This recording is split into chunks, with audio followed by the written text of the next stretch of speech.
Friends, welcome to B B Srivastava classes. हम इस video में डेली करंट अफेयर 29 जुलाई 2022 की है ना वन लिनियर फॉर्म में डिस्कस करेंगे। जितने भी जो 29 जुलाई 2022 के करंट अफेयर है वो हम यहाँ पे रिकैप के फॉर्म में आपके सामने रख रहे हैं। ओके, फर्स्ट है central reserve police force has celebrated their 83rd rising day okay on 27 July 2022।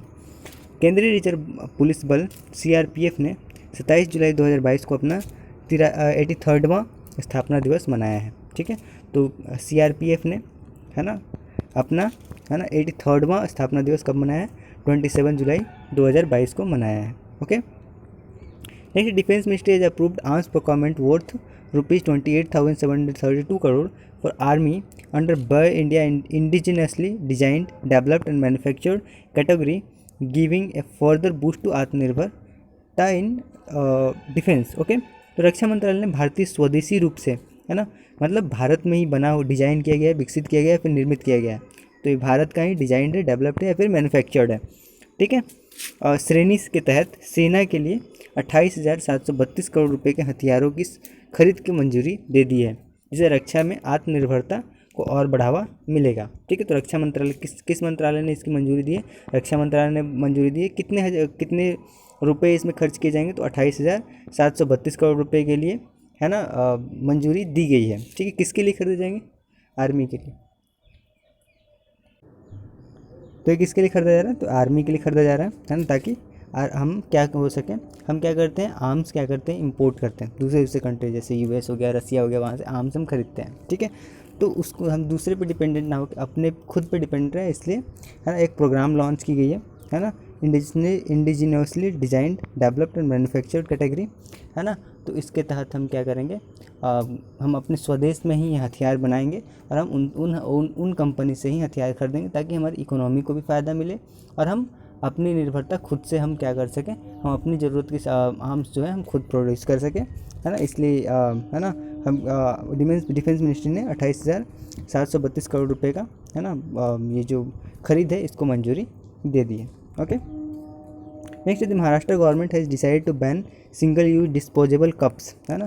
तो महाराष्ट्र गवर्नमेंट ने क्या डिसाइड किया है कि जो सिंगल यूज जितनी प्लास्टिक के बने हुए चीज़ें होती हैं, जैसे कप्स हो गए, डिशेस हो गए, प्लेट्स हो गए, ग्लासेस हो गए, फॉक हो गए, बॉल हो गए, कंटेनर जिसमें जो पेपर से बने होंगे या फिर एल्युमिनियम से बने होंगे या फिर लैमिनेटेड होंगे या फिर कोटेड होंगे किससे? प्लास्टिक से। इन सभी चीज़ों को बैन करने के लिए महाराष्ट्र गवर्नमेंट ने डिसाइड किया है। ठीक है, महाराष्ट्र सरकार ने सिंगल यूज डिस्पोजेबल कप, व्यंजन, प्लेट, ग्लास, कांटे, कटोरे, कागज़ और एल्युमिनियम के बने कंटेनर, प्लास्टिक के टुकड़े या लेपित पर प्रतिबंध लगाने का फैसला किया है। तो कौन सी गवर्नमेंट ने ये फैसला लिया? तो महाराष्ट्र की गवर्नमेंट ने। Okay, next, Kerala state government is moving ahead with a step to achieve complete digital literacy with an objective to make people, especially children, aware of traps and threat in cyber space। ठीक है, तो केरला राज्य सरकार लोगों को विशेष रूप से बच्चों को साइबर स्पेस में जाल और खतरों के बारे में जागरूक करने के उद्देश्य से पूर्ण डिजिटल साक्षरता हासिल करने के लिए कदम उठा रहा है। ठीक है, तो केरला में ये गवर्नमेंट ये स्टेप क्यों उठा रहा है कि पूर्ण तरीके से डिजिटल साक्षरता सभी को दी जाए, स्पेशली बच्चों को, क्योंकि आज कल बढ़ रहे साइबर क्राइम जो है ना, उसके बारे में बच्चों को जागरूक रहे हैं ना, क्या क्या होता है ना, और कैसे बचा जाए, इसके लिए पूर्ण डिजिटल साक्षरता अभियान जो है ना केरला गवर्नमेंट, स्टेट गवर्नमेंट चला रही है। ठीक है, next, Russia has decided to quit the international space station after 2024।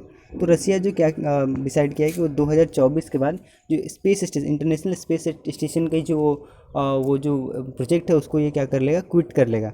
Moscow space agency है ना, Roscosmos newly appointed chief Yuri Borisov announce the decision. तो जो मॉस्को स्पेस एजेंसी है ना, रॉसकॉस्मोस, ओके, उसके जो नए चीफ जो अभी अपॉइंट किए गए हैं, यूरी बोरिसोव ने ये क्या किया, अनाउंस किया है।